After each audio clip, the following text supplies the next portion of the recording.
Hello everyone and welcome to another episode of Bible Illustrated Hands. Today's question is an interesting one. A subscriber asked me, what are my thoughts about anime icons?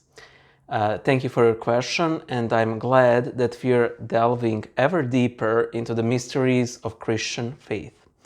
May our knowledge of it ever increase. So, as regards to this, I will assume that what are my thoughts pertain to two questions. One is whether it is proper to make such art, and the second one is, can such art be used in our worship? And for all of those of evangelical affiliation there, no, I don't mean if it's proper to worship icons. We don't worship them. We worship Christ and we venerate saints, and that's it. And we use icons in our worship in the same way use the Bible in your worship without worshipping it. It's that simple. So, first of all, a note about terminology. Anime icons. It's not anime icons, it's manga icons, because it's simple. Anime is animated and manga is drawn. So, proper term for this style of art, Christian imagery done in a sort of entertaining Japanese style, should be called manga art. It says a lot that we are slowly losing our grip of reading by calling it anime icons, but it is what it is. The second part of the definition is what is an icon. And the dictionary of Samuel Johnson gives three definitions of a Christian icon. The first one, that it is any two-dimensional imagery that relates to Christian subjects, and according to common sense, manga icons would fall squarely into this category. The second one is more specific, and it is two-dimensional imagery that is used in Christian worship. Again, not worshipped, used in Christian worship. And we have sort of some leeway here. And finally, the final definition is two-dimensional object of Christian art used in worship and made according to strict Orthodox canons, according to the big Orthodox book of Orthodox iconographic canons, which does not exist. Now, manga icons would definitely fall out of scope of this third definition, so we will evaluate, can these objects be, eventually used in worship? Now, whatever iconographers may say to you, there isn't really a list of big rules of how to do proper Orthodox iconography, because majority of it wasn't made according to this list of canons. It was simply copied over and over and over, and over time, some, tropes and standard practices were simply codified as small t tradition. However, also our councils are pretty much silent on the topic of style. For example, the 26th Council forbade depicting Christ as a lamb, which led to retaliation in the Western Church, with them introducing the Lamb of God Agnus Dei within church hymns. And the Seventh Ecumenical Council, which dealt with iconography, also didn't deal with style. One might guess that they said, Byzantine style is the sole style that shall be henceforth used to depict Christ. No, they simply don't mention a thing.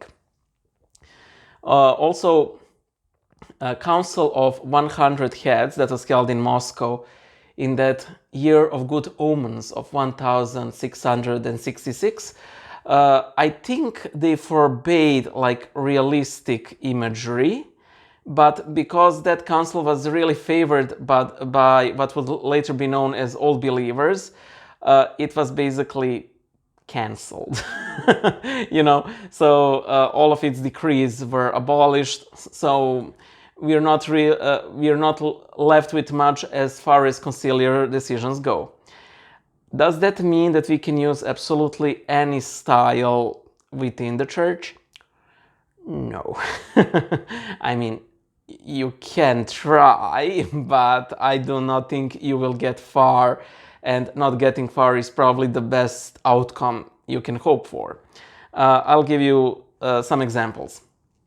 Just because we do not have some strict decrees, I apologize, on what is proper church music does not mean that we can simply take secular music, change the lyrics, and voila, we have a traditional Orthodox troparion. No, we simply use melodies that are firmly set in place.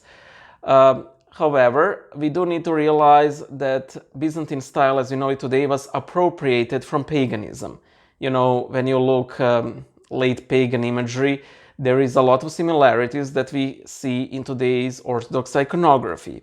So all of you mangists out there probably see, then we can make manga icons. No, you know, here's why.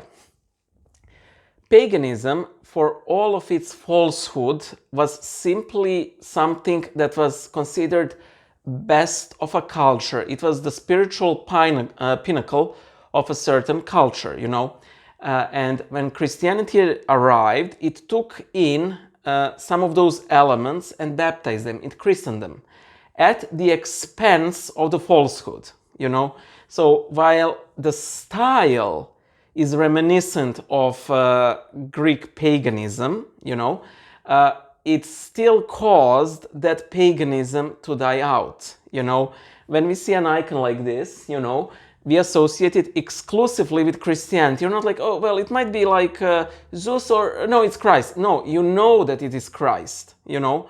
And in the similar, this is found in the Bible too, you know.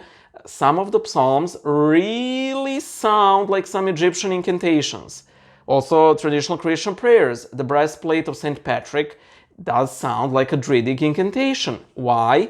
Because it simply sounded more solemn to people at those times to compose prayers in such a way that sort of reminded them of the pagan practices, but that are totally Christian.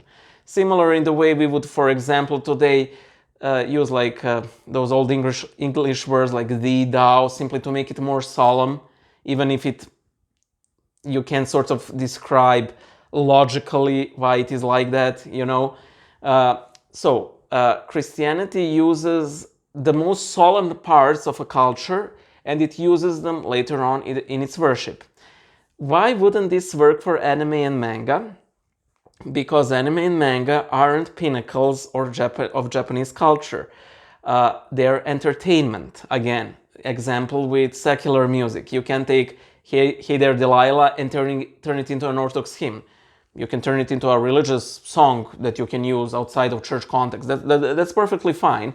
Some people would say it's very cringy, and I would tend to agree, but that is a matter of personal taste. However, when it comes to worship, our personal tastes come to a halt.